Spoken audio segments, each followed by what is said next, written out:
At her boss's party, she ignored me as if I were invisible, as if years of life together could be erased like a glass of wine spilled on the table. While I, looking ridiculous in my rented suit and nervous smile, searched the crowd for her, she laughed and twirled to the music, dancing with another man. It wasn't a casual or innocent dance, it was intimate, dirty, full of intentions that a blind man could see. My stomach dropped when I saw his hands touching places that, until then, were only mine. My chest burned, and every laugh she laughed felt like a stab. Every step she took with him was a step that took me away from what I thought was our story. I didn't hesitate. I grabbed the nearest glass, banged it hard on the edge of the table, drawing everyone's attention, and announced loudly, without shaking, that I was getting a divorce. An awkward silence took over the party, as if time had stopped. She ran to me, desperate, her eyes wide and her voice shaking. "Why do this to me?" he begged, almost in tears. I looked at her like someone looking at their own dying past, and I replied, with the coldness I didn't even know I possessed, "So you can learn to be honest." And there, in the middle of everyone, she stood, pale as a ghost, while I turned my back on what was left of what I once thought was my life. What I didn't expect was the grotesque scene that followed. The man she was dancing with, the one she had exchanged me for without the slightest shame, didn't even have the decency to support her. When she, astonished, tried to follow him to seek comfort, he shook her off as if he were avoiding a contagious disease. He turned to everyone and, without the slightest ceremony, said out loud that he didn't want any problems, that he didn't know she was married, and that he didn't want to get involved in needy woman dramas. Like a broken doll, she stood there, standing in the middle of the room, while looks of pity and contempt tore her apart far more than any scream I could have given. I didn't need to do anything else.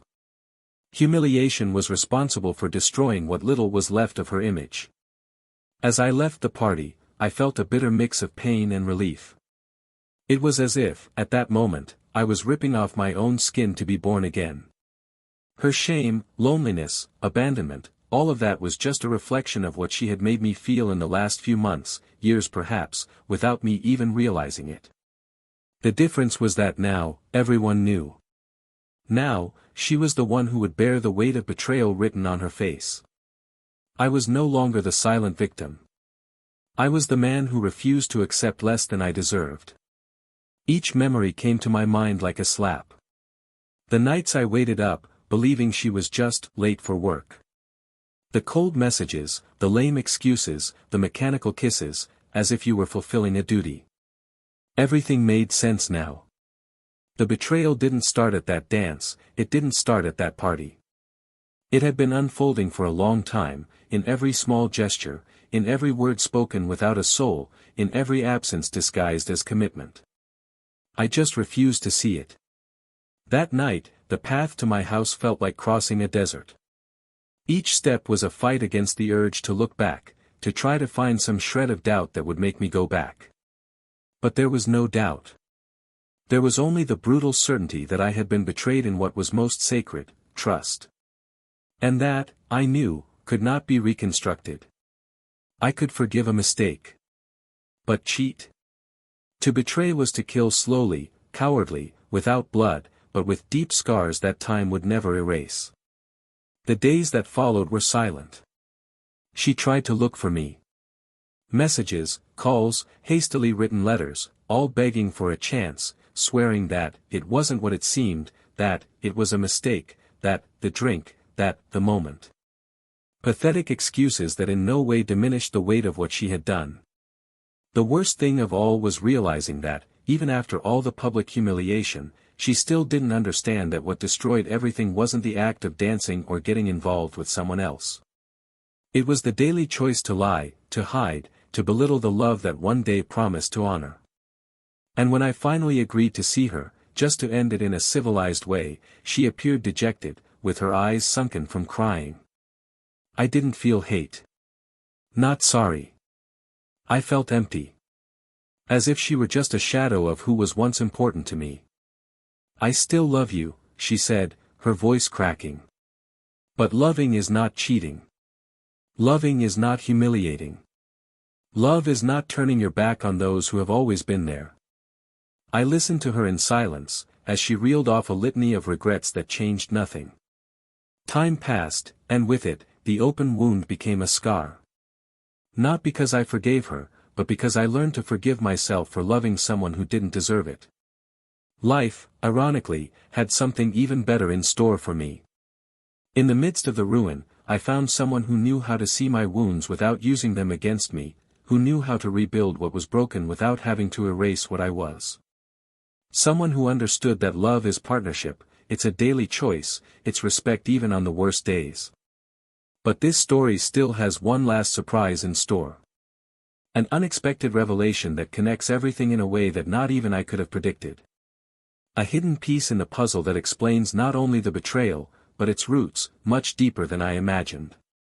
And when this truth came to light, I realized that sometimes the cruelest betrayal comes not from the one you love, but from the one you would never suspect. And it is this discovery that changes everything. Forever. Welcome to our channel. Here, we never support any type of betrayal. All the stories you hear are fictional, created to show, with realism and emotion, how betrayal is capable of destroying lives, dreams and hearts. The moral is clear, whoever cheats will one day pay the price. Get ready to dive into a shocking, intense and unforgettable story. Take a deep breath, your journey begins now.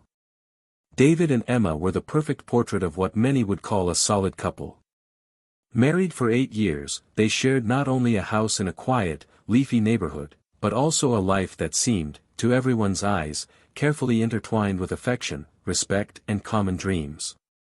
They met when they were young, when the responsibilities of the adult world were just vague, distant threats, and what they felt seemed invincible in the face of any storm.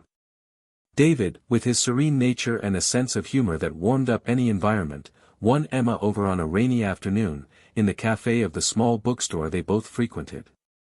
She, with her sharp intelligence and easy smile, seemed to have been made to fit perfectly into his soul. In the first few years, everything flowed like a calm river, impromptu trips, candlelit dinners without a set date, promises whispered in the dark, and a silent complicity that many envied. Time, as always, worked its own transformations. Love, still present, was adjusting to the new contours of adult life. David focused his energy on his career, a management role at a growing technology company, while Emma, a communications graduate, immersed herself in building a solid career in marketing. She became a key part of her team, recognized for her creativity and dedication. However, with both of their ambitions growing, their time together decreased, and spontaneous nights out gave way to planning crammed into busy schedules. Still, the affection remained, even if it was sometimes hidden beneath everyday demands. The house they lived in was spacious, lit by large windows and surrounded by well-kept gardens that David insisted on maintaining. A dog, Max, ran happily through the corridors, completing that almost cinematic scenario of a perfect life. In the eyes of everyone, neighbors, friends, co-workers, they were the kind of couple who inspired confidence in love. However, within the walls of that house, there were nuances that escaped the inattentive view. Small silences began to inhabit the conversations, and distracted looks sometimes revealed the growing distance between the two. Nothing that caught the eye, nothing that suggested imminent tragedies, just the subtle effects of time corroding unnoticed intimacy. Emma, although still deeply admiring of David, felt an uneasiness that was difficult to name. Sometimes she would look at him at night, already asleep, and wonder if the woman she had been, so full of dreams, still existed within that meticulously constructed routine. David, in turn, noticed Emma's silent withdrawal, but interpreted it as a natural reflection of adult life, believing that difficult phases can be resolved with patience and commitment. They both wanted the best for each other, but perhaps they had forgotten to ask, from time to time, if they still wanted to walk side by side in the same direction. When David's company party was announced, an opportunity arose to rekindle that old flame. He commented enthusiastically about the event, an elegant gala dinner to celebrate the success of an important project, and the idea of seeing Emma stunning at his side again rekindled a forgotten hope in him. Emma, initially reticent due to her own commitments, ended up accepting the invitation, convinced by the sparkle in David's eyes and the silent desire that maybe, just maybe, that night could be a new beginning for them both. In the days leading up to the party, David dedicated himself to the preparations with rare attention. He chose his suit carefully, bought a new tie that Emma had once praised in a shop window, and even spent more time than usual fixing his haircut. Each small gesture carried a silent expectation, the hope that, between glasses of sparkling wine and soft music, they could meet again. Emma, on the other hand, lived those days with mixed feelings. There was a genuine desire to be part of this important moment for David, but also a hint of inexplicable anxiety, a nagging feeling that something didn't fit, something she tried hard to ignore. When the night arrived, David and Emma truly looked like the perfect couple. He, with his discreet elegance, and she, radiant in a dress that seemed to have been made for her. As they entered the hall, lit by imposing chandeliers and decorated with care, smiles and greetings accompanied them everywhere. David presented Emma with an almost adolescent pride, and she smiled back, maintained the pose that everyone expected of her. Inside, however, Emma felt an invisible pressure, a restlessness that no glass of champagne could numb. The music started playing, and soon the more relaxed couples took over the improvised dance floor in the center of the room. David, a little clumsy at dancing, suggested that they wait a little longer, that they circulate among the guests first. Emma, with an expression that mixed impatience and anxiety, seemed not to hear. His eyes, wandering around the room, seemed to search for something, someone, that David couldn't see. The night went on, and every little gesture, every little absence of looking, became a growing weight on his chest. However, David resisted the temptation to interpret those signs as something greater than mere whims of the moment. He clung to the image he had of Emma, to the story they built together, to the certainty he had that it was all just another phase, and that difficult phases, as he had learned from his parents, can be faced with resilience. David was convinced that perhaps all it would take was a right moment, a slow dance, a longer exchange of glances, for everything to fall back into place. The clock advanced, the music changed, and the room became a scene of possibilities for everyone, except David. Friends from work came and went, comments were exchanged, toasts multiplied, and in the midst of it all, he noticed Emma becoming more and more distant. When she disappeared from his sight for a few minutes, David initially thought she had gone to the bathroom, or perhaps to get another drink. He tried not to worry. He tried not to create stories in his own head. Tried to trust. When he returned, however, something about his smile was different. It was a new glow, one that wasn't directed at him. It was a lightness that, for some reason, left him with a dry throat and a heavy heart. Still, he tried. He extended his hand, inviting her to dance, in a gesture that carried not just a simple request, but a silent plea for reconnection. Emma smiled almost automatically, thanked him with sweet words, but declined, saying she preferred to wait for the right song. David accepted the no with a forced smile, swallowing his wounded pride, convincing himself that everything was just tiredness, nervousness, anything but what his instinct was starting to scream. And then, when he least expected it, he saw Emma crossing the room, her steps determined, to meet another man he didn't recognize. The lively music filled the room, and without hesitation, she threw herself into his arms as if that gesture were the most natural thing in the world. As if there wasn't a golden ring still shining on her ring finger.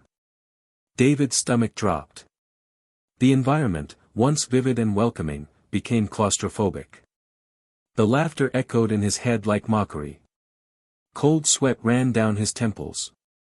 He stood still, not knowing whether to scream, cry, or run away. The world seemed like a blurred painting before his eyes. Every second that Emma moved to the sound of the music with that man was like a hammer blow to his certainties, a cruel demolition of the story he believed to be indestructible. But David still didn't know. I still didn't fully understand what that dance meant. I still couldn't imagine how far the invisible threads of that night would pull the buried truths. He still clung, even if desperately, to the hope that it was all just an error of interpretation, a biased reading of jealousy.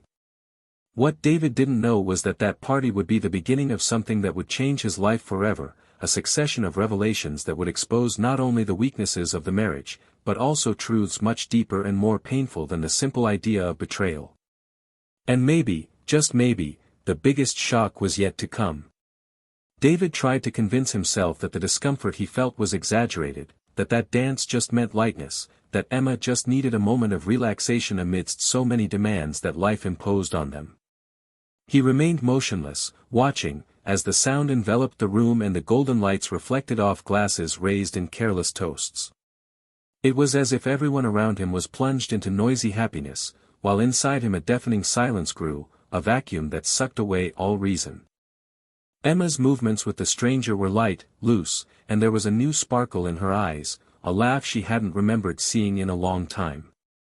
Each gesture was like a shrapnel, a small wound slowly tearing through his chest.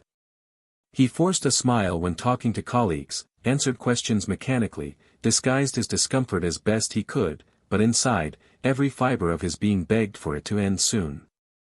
The music changed to something more intimate, less vibrant, and Emma's hands remained on the stranger's shoulders, as their bodies approached in an intimacy that could no longer be explained as mere festive enthusiasm. David looked away, and in that brief second, his mind began to construct scenarios that he desperately tried to destroy. The trust that once flowed naturally between them now seemed like a fragile construction, ready to crumble. When Emma returned to him, with flushed cheeks and an easy smile, David greeted her with a kiss on the forehead that seemed like a mechanical gesture. She talked about how wonderful the night was, the food, the music, the people, as if nothing unusual had happened. And he, afraid of hearing a lie, preferred not to ask questions.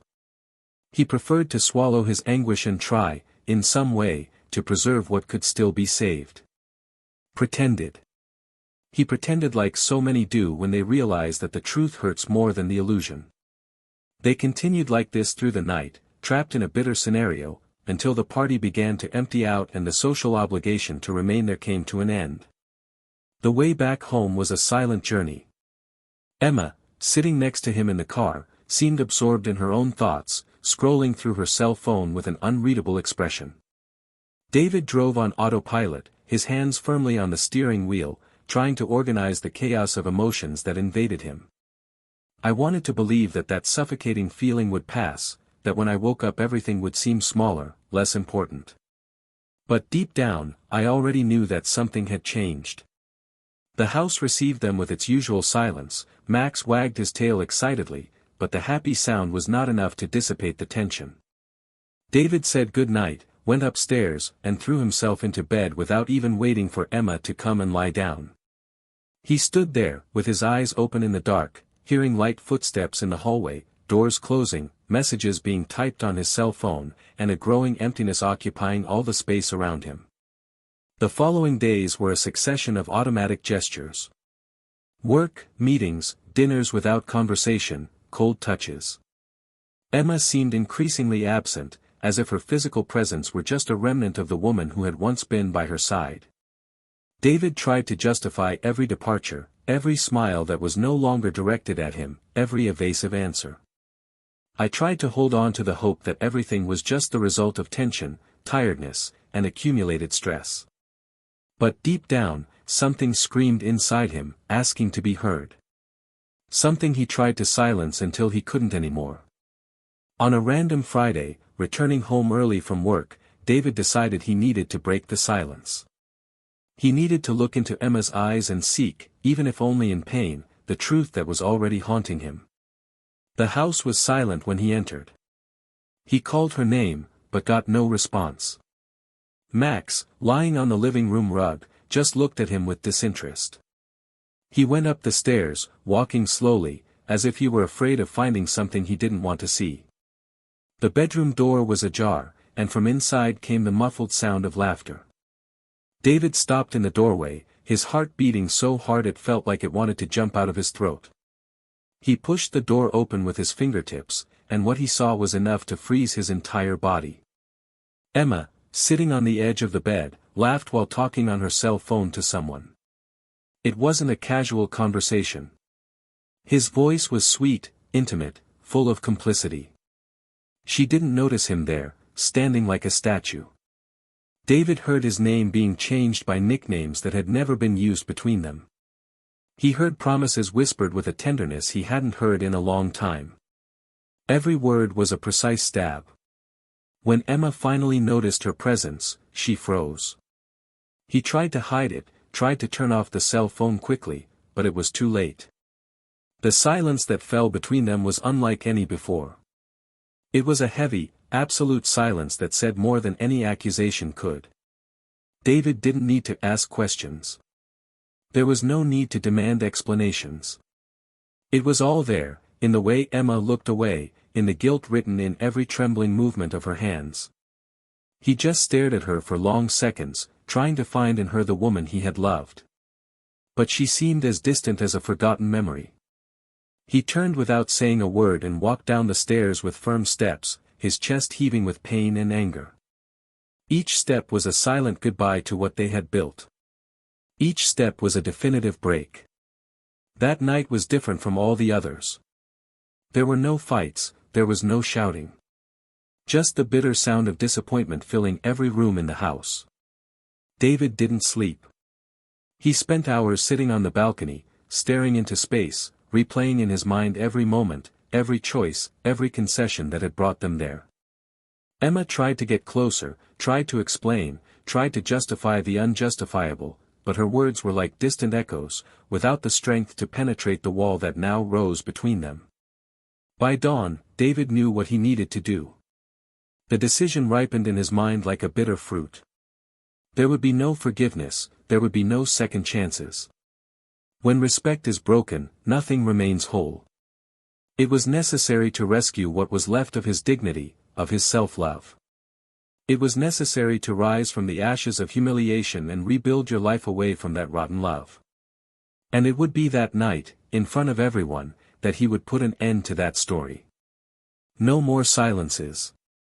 No more lies. In the hall decorated for another company celebration, David crossed the corridors like a man on a mission. The environment felt even more fake than before. Empty conversations, plastic smiles, exaggerated toasts. Emma, radiant in her new dress, pretended to be normal. The same stranger from the previous party was also there, circulating as if he were part of that world, smiling with the ease of someone who has never carried the blame for what he destroyed. David observed everything with the tense calm of someone who had nothing left to lose. When he saw Emma approach the stranger again, as if nothing had happened, as if life could go on with impunity, something inside him definitively broke. He didn't hesitate. He climbed onto the small improvised stage, took the microphone and, with icy serenity, announced the divorce to everyone present. The words came out firm, definitive, irrefutable. A murmur of shock ran through the hall, like an invisible wave. Emma, paralyzed, looked at him as if it were the first time she had really seen him. He ran to the stage, ignoring the curious looks, cell phones recording every second of that historic moment. He climbed the few steps with difficulty, tears already blurring his vision. He grabbed David's arm, pleading, no longer caring about the audience who watched in amazement. "Why do this to me?" She whispered through tears, as if she herself wasn't responsible for all of this. David looked at her with infinite sadness, not of someone who had lost something precious, but of someone who had freed himself from an unsustainable burden. And she replied, without rushing, without anger, just with the raw truth, "So you can learn to be honest." And when she, desperate, tried to lean on the stranger with whom she had exchanged confidences and promises, she received only contempt in return. The man walked away from her as if getting rid of something inconvenient, murmuring to anyone who would listen that he didn't want any trouble, that he didn't know she was married, that he wasn't willing to get involved in needy woman dramas. There, in the middle of everyone, Emma found herself alone, betrayed even by the accomplice in her betrayal, while David walked off the stage and left behind not only a failed marriage, but also any trace of doubt about the decision he had made. Still, as he walked out of that room and left behind the echoes of murmurs and amazed looks, David knew, with a piercing certainty, that there was still a deeper truth lurking. Something he didn't know, something that would change everything he thought he understood about that night, about his story, about her. Something that was yet to be revealed. David left the room carrying with him the feeling of having buried not just a marriage, but a significant part of history itself. The cold night seemed to mock the loneliness that settled in his heavy steps. He didn't look back. I didn't want to see the image of Emma, abandoned amidst the looks of scorn and pity. He preferred to simply maintain the certainty that, at least in that decision, he had rescued his own dignity. However, the tranquility he expected to find after breaking ties proved to be illusory. Something insisted on gnawing at his conscience, a question he didn't want to silence, a bitter need to understand everything until the end. He needed answers, not only to justify his actions, but to be able to move forward with his soul at peace. 2 days passed in complete silence. Emma tried to call countless times, leaving messages that David ignored with a coldness he had never imagined he was capable of feeling. The pain she had inflicted was still very much alive, but now it was mixed with the disturbing curiosity about what had really motivated it all. Determined to put an end to the cycle of doubts once and for all, he agreed to meet with her for one last conversation, something that could completely erase any trace of feeling that still existed. They arranged in a discreet café, away from prying eyes, a neutral setting for an inevitable confrontation. Emma arrived first. She was visibly haggard, her swollen eyes revealed sleepless nights. When David approached, she stood up with a start, as if she still harbored some absurd hope of redemption. He sat across from her without smiling, without even touching her outstretched hand. "I wanted to end this in the most objective way possible." He asked her to speak, to tell the whole truth, without masks, without sugarcoating reality. Emma took a deep breath, as if preparing to dive into dark waters, and began to speak in a choked voice. She said that she had not started with the intention of cheating, that the distance between them, the tiredness, the routine, had opened fissures that she, weak and cowardly, allowed to grow. He spoke of the emptiness he felt and that, in a moment of loneliness, he began to seek validation outside of his marriage. He confessed that it was not something planned, but that, once it started, he felt unable to back down. David listened in silence, but his eyes, previously attentive, were filled with disbelief as Emma deepened the confession. The most painful point, however, was yet to come. Pressured by the need to justify the unjustifiable, Emma revealed that the man at the party, the one who had caused everything to explode, was not a random stranger as David imagined. She had known him for months, from previous corporate events, professional encounters that had slowly evolved into covert flirting and off-screen messaging. He explained that it was she who pursued him, who insisted on informal meetings, who, driven by need, started to seek the attention from him that she thought she had lost at home. David felt a lump in his throat, but he remained motionless, like a judge waiting for the final piece of the crime before handing down sentence. Emma continued, now crying openly, saying that the man never took her seriously, that he always made it clear that he didn't want involvement, that he only saw her as a needy woman trying to escape a predictable life. She said, with obvious humiliation, that he avoided more intimate meetings for months, that he accepted conversations out of pity, that he never really wanted her. The final blow came when she admitted that, at the party, it was she who offered to dance, who desperately sought to create something more. And the man, embarrassed and perhaps moved by pity, accepted only to avoid scandals. When the truth about her marriage came to light, he did not hesitate to publicly dismiss it, making it clear that there was never any feeling or intention. Emma, humiliated in front of everyone, was forced to face the fact that, to this man, she was nothing more than an inconvenient burden, a momentary mistake that he wanted to forget. David, until then inert, felt anger explode silently in his chest. It wasn't just the betrayal that tore him apart, but the pathetic nature of the situation. The woman he loved, who protected, who defended so many times, had degraded herself to the point of humiliating herself for someone who didn't even respect her. It wasn't just infidelity, it was the mediocrity of the act, the misery of the choice. He stared at Emma, who was now sobbing uncontrollably, and felt neither hatred nor pity. He just felt an immense emptiness, an irrevocable certainty that everything would end there. Emma tried to explain herself, mumbled disjointed justifications, talked about loneliness, about fear, about the human need to be desired. But the words sounded hollow, echoing in a space where nothing else could be built. David got up slowly, taking his coat, taking his time.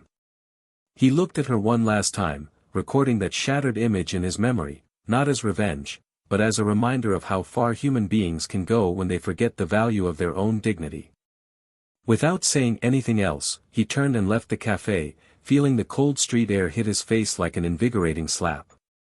He walked aimlessly for a few minutes, just letting the weight of the truth settle inside him.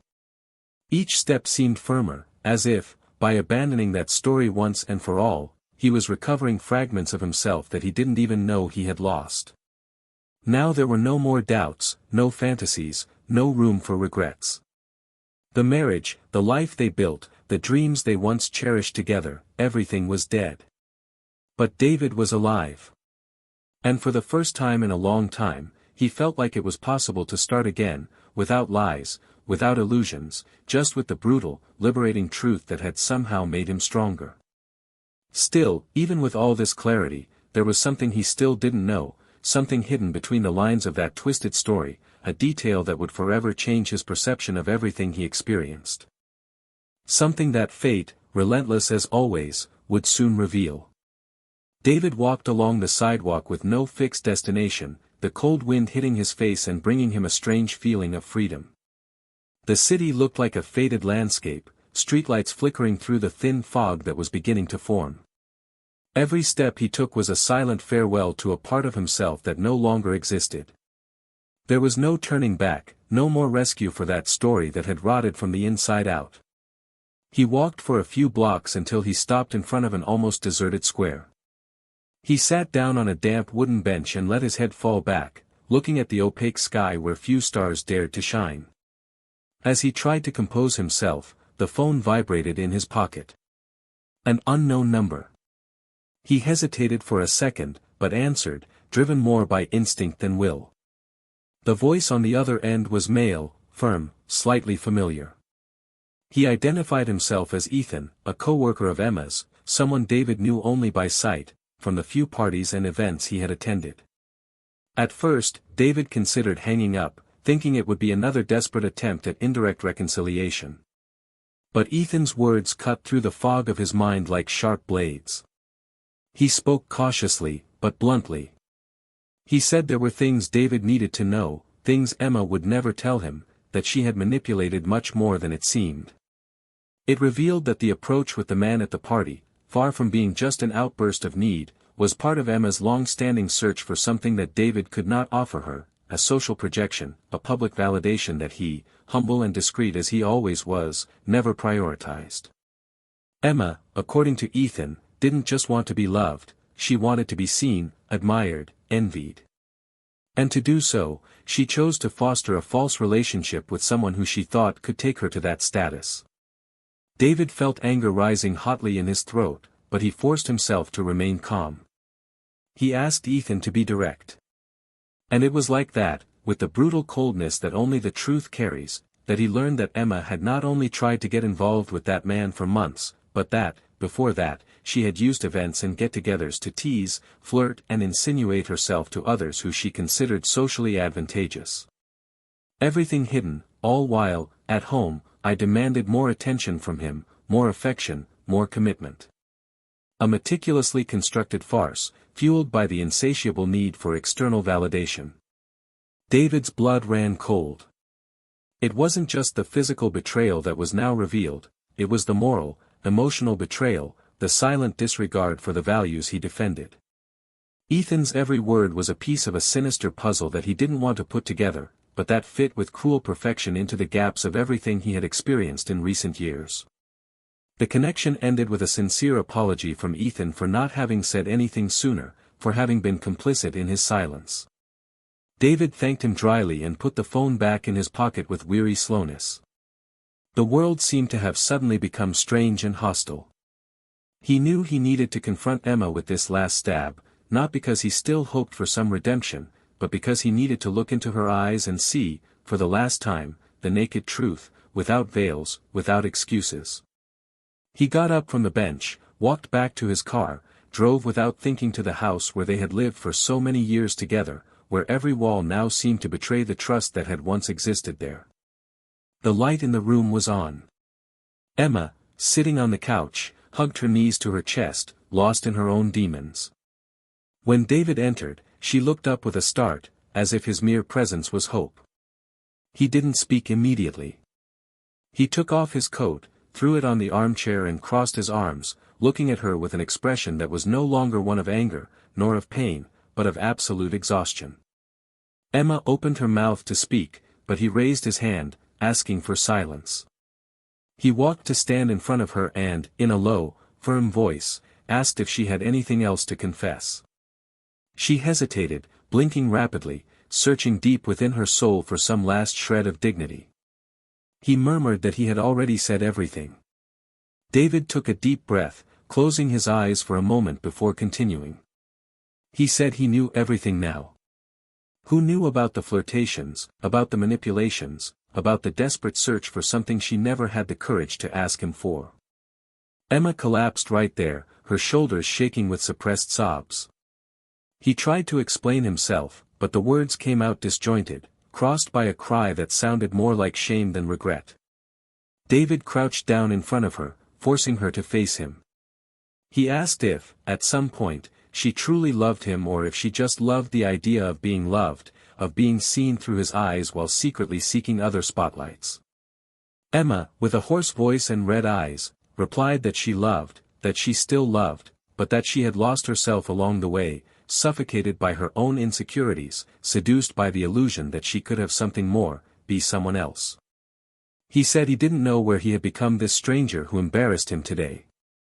David didn't respond immediately. He stared at her as if observing something that was once beautiful, but now was nothing more than a distorted memory. He slowly got up, took his cell phone from his pocket and showed her one of the old messages Ethan had sent him as proof. Emma recognized the text, the time, the context, and her expression fell into pure horror. There was nothing left to deny. There was nowhere left to hide. She tried to get closer, tried to touch his hand, but David backed away as if avoiding the touch of something that burns. He said, in a heavy, definitive voice, that he forgave her, but that didn't mean he could forget, nor rebuild. I forgave because I understood that human beings are flawed, but I also understood that certain breaks cannot be fixed. And that he deserved, above all, a life where he didn't need to distrust every gesture, every smile. Emma collapsed onto the couch, hands covering her face, huddled like a scared child. David remained there for a few more seconds, absorbing the scene, recording it in his memory not for revenge, but to remind himself to never again accept less than he deserved. Then, without another word, he turned and left, the door closing behind him with a sharp click that sounded like a period. The street air seemed cleaner, lighter. David walked toward the car with steady steps, feeling for the first time in a long time that he was free, truly free. The life ahead would be different, perhaps more difficult, lonelier at first, but it would carry something that no betrayal could take from him, his own integrity, his ability to start over with his head held high and his heart whole. Behind him, inside the house that had once been home, Emma sobbed in the middle of the emptiness, reaping the bitter fruits of the choices she made. No audience, no applause, no one to cheer his silent fall. And outside, under the blackened sky, David walked without looking back, knowing that what really mattered now was not what he had lost, but everything he could still find. David drove aimlessly through the silent streets, as if the simple act of moving could lift the crushing weight of the last few hours. Every intersection, every red light, every empty street was a silent reminder that life went on, indifferent to men's private tragedies. The dilemma that now faced him was cruelly complex. He had done everything he could to save what they had built, but to what extent was it possible to rebuild a life after so many lies, without losing his own respect? There was no clear path, no map to the scorched land in which he now walked. All that remained was the choice between two abysses, giving in to resentment and living chained to pain or finding the strength to move forward without carrying the weight of hatred. He stopped the car in front of a small park, where the black trees in the moonlight seemed to whisper ancient secrets in the wind. He turned off the engine, but didn't get out immediately. He stood there, staring at his own distorted reflection in the glass, trying to recognize the man he had become. He was no longer the optimistic young man who believed in love above all else, nor the devoted husband who believed that effort and patience were enough to keep two hearts together. He was now someone shaped by pain, but also someone forged in truth. I understood, for the first time, that you cannot love alone, that no matter how much you fight, love needs to be a pact renewed every dawn and not a solitary battle against tiredness, indifference, and betrayal. As he got out of the car, the cold early morning air enveloped him, sharp and invigorating. He walked to a secluded bench, sat down and allowed the tears he had held back for so long to finally flow, not as a sign of weakness, but as the last tribute to the pain he needed to leave behind. He cried for the story he dreamed of building, he cried for the naivety that one day made him believe that love was enough, he cried for the silent farewell to the version of himself that would no longer exist. And, in the end, when the last sob gave way to a strange emptiness, he also felt a beginning of relief, as if, in facing his own misery, he was also opening the way to something new. The sun had not yet risen when David decided he could no longer cling to the ruins. Life, no matter how cruel it was, offered every dawn the possibility of starting over.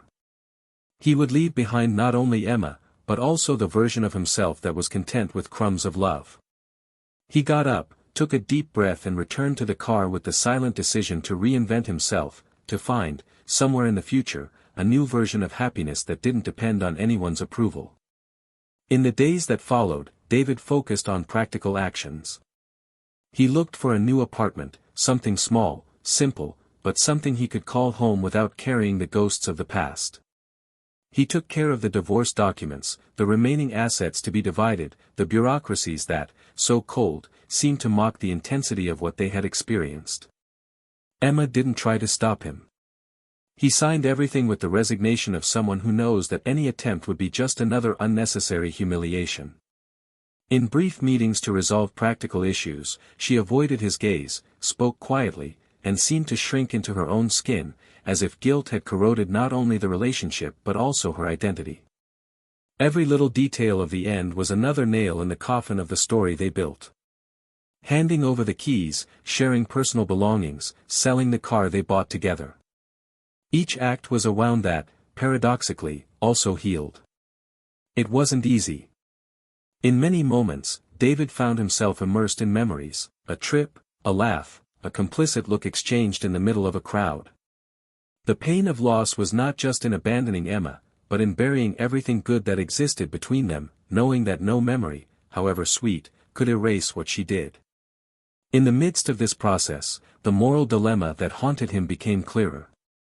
Did forgiving mean forgetting? Did ignoring mean being an accomplice in one's own destruction? Or would it be possible to move forward without carrying the burden of bitterness, accepting pain as part of life and not as a life sentence? The answers didn't come easy. Each new dawn was a small battle between the desire to break free and the temptation to drown in indignation. But David, although staggering, advanced. On a particularly difficult afternoon, he was invited by coworkers to happy hour. At first he was reluctant, but he ended up accepting, more to get out of the cycle of toxic thoughts than out of any real desire to socialize. The bar was packed, the conversations lively, the ambient sound loud enough to create a comfortable feeling of anonymity. Amid the laughter and shared stories, David felt, for the first time in a long time, a hint of normalcy. He allowed himself to laugh, even if shyly. He allowed himself to observe people without the weight of suspicion, without the constant shadow of disappointment. It was in this unusual setting that he met Olivia. She wasn't the flashiest woman in the room, nor the most outgoing. She was discreet, with a sincere smile and eyes that seemed to see beyond words. They talked casually, without pretense, without the silent pressure of something that needed to work.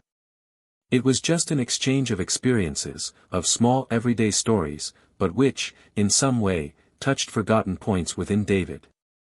For the first time, he felt that perhaps there was space to start over, that the future, although uncertain, did not need to be an arid desert. They didn't exchange phone numbers that night. There were no promises, no plans. Just the comforting feeling that it was still possible to connect with someone without fear. He returned home with a light heart, not because he had found a new love, but because he had found something more precious, hope. Meanwhile, Emma, holed up in the empty house that was once the scene of happiness, faced her own purgatory. Isolated from her friends, viewed with suspicion by her co-workers, consumed by public shame, she experienced the slow agony of realizing that, in seeking external validation, she had lost everything that was most true to her. She tried, in vain, to rebuild her image, justify her actions, seek explanations that would redeem her in the eyes of others and herself. But deep down, I knew that some choices cannot be unmade. That some betrayals have no return. David, in turn, focused on building a new life, stone by stone, scar by scar. He wasn't looking for quick replacements or childish revenge. His goal was simple and painfully difficult, to be whole again. And, with each step taken, with each small victory against discouragement, I knew I was closer to it. The moral dilemma that consumed him, between forgiving and forgetting, between accepting pain and living trapped by it, began to be resolved not with definitive answers, but with small daily choices. He chose, every day, not to let the past define who he would be. I chose to believe that, despite everything, there was something good ahead. Above all, he chose not to be reduced to the betrayal he suffered, but to rise above it. And though there were still raw scars, though the journey was long and lonely, David knew in his deepest depths that he was finally on the right path. The end had not yet come. But for the first time in a long time, I was ready for him. Time passed as if dragging heavy chains, each day leaving invisible marks on David's soul. It was no longer the sharp pain that consumed him, but a constant sensation of slow, almost imperceptible transformation that infiltrated every thought, every daily decision. The mornings were no longer as heavy as before, and the new house, still smelling of fresh paint, began to adapt to its simple routines. It was a small space, with light walls, minimal furniture, and a narrow balcony where I liked to sit at the end of the day and watch the sky change color. There, in that silent corner, he found a kind of peace he had never experienced even in the best times of his marriage. Occasional encounters with Olivia gradually became less occasional. It was something that happened naturally, without plans or obligations, like two souls who recognized each other without the need for grandiose words. Every conversation with her was like a discreet balm, without rushing, without pressure. David did not look to her for a cure for his wounds, nor did Olivia use herself as a remedy for his pain. They were simply two survivors sharing fragments of life. This naturalness was, perhaps, what won him over most.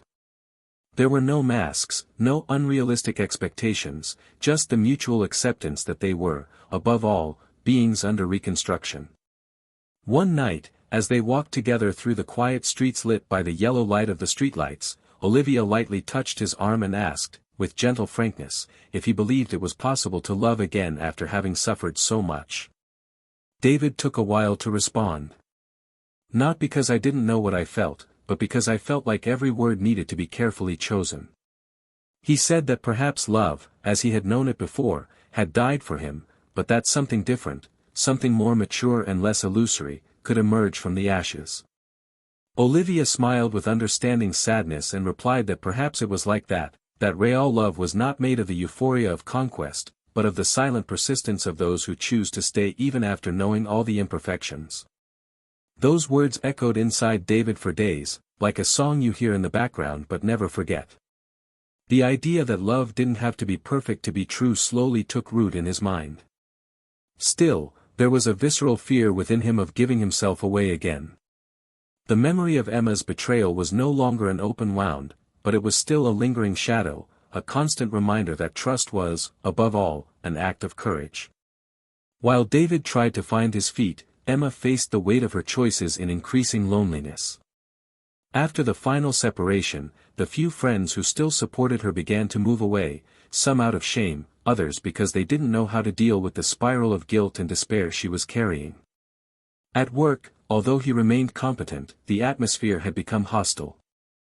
The fake smiles and whispers in the hallways haunted her like silent hauntings. And, at home, David's absence was an open wound that the days couldn't heal. In a desperate attempt to find some kind of redemption, Emma wrote a long letter to David. It wasn't a letter asking him to come back, or even trying to justify his actions. It was, above all, a sincere request for forgiveness, an acknowledgement of the pain she had caused, a confession of the cowardice and neediness that had led her to destroy everything that was most valuable. It took hours to find the right words, to not sound like a victim, to not blame external circumstances.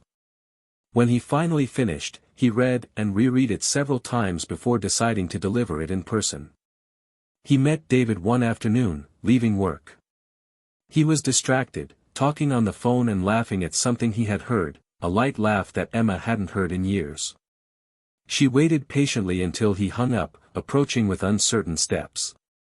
David saw her and, for a moment, the smile faltered, but it remained polite, cold, polite.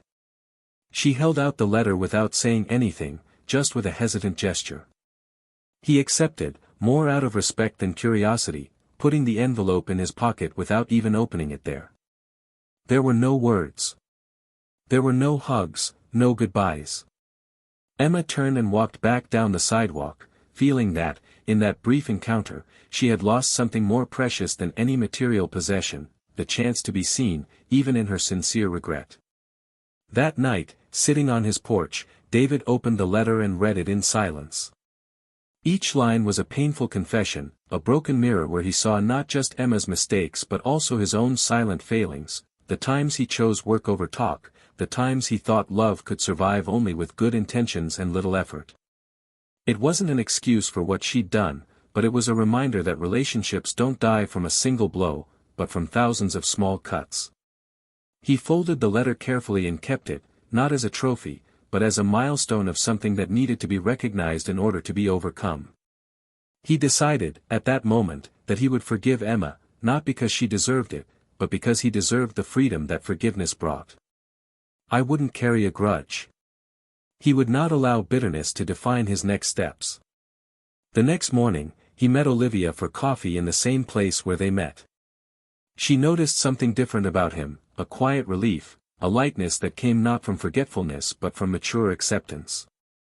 They talked for hours, about everything and nothing, and, for the first time, David felt that he could love again, in a new way, in a more real way. There was still a lot to be rebuilt. Deep wounds do not heal overnight.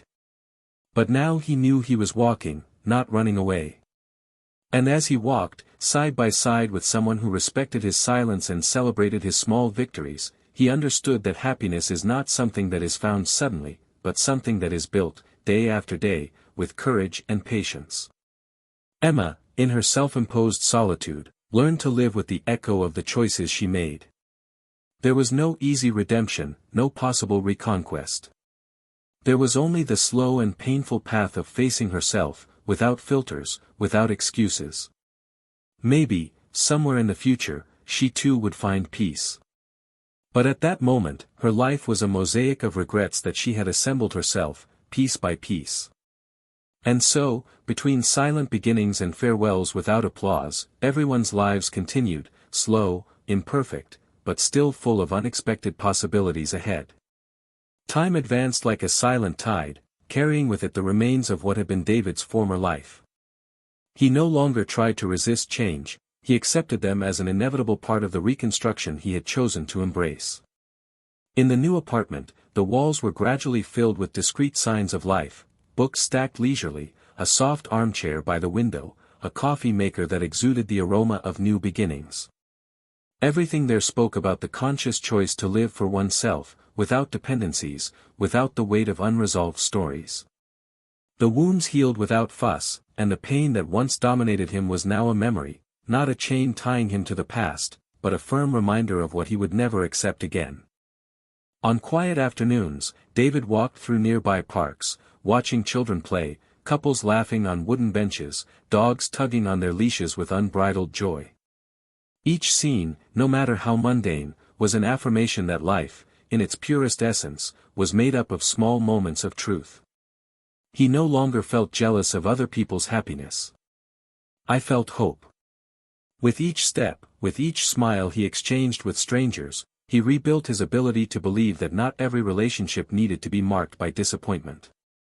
He was still cautious, yes, he still carried invisible scars, but he no longer saw that as a weakness. I saw them as silent armor, forged by experience itself.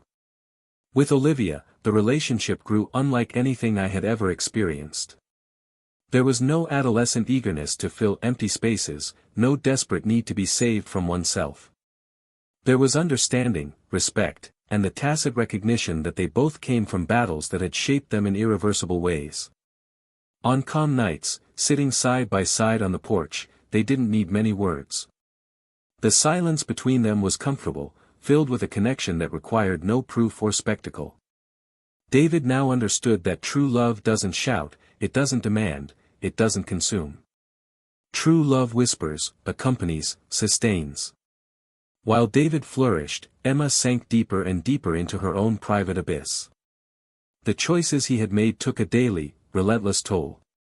Isolated, discredited even among those who once admired her, she faced the harsh reality of having destroyed not only her marriage, but also her own self-esteem. She tried to seek redemption in new projects, in opportunistic friendships, in empty adventures, but nothing filled the void she had created within herself. More than the loss of David, it hurt the loss of his own dignity, of the image he had built over the years and which was now crumbling into dust with each dawn. On a gray afternoon, sitting alone in a cafe she used to go to with him, Emma stared at her reflection in the window and didn't recognize who she saw. The wrinkles of worry, the dull eyes, the sad expression of someone waiting for something they knew wouldn't come. He understood, perhaps too late, that the true punishment for his mistakes was not the contempt of others, nor the imposed solitude, but daily coexistence with a guilty conscience. No external conquest could remedy that. No new love could erase what she herself had allowed to happen. It was a silent sentence, without court, without judges, but irrevocable. David, on the other hand, continued his journey of self-knowledge.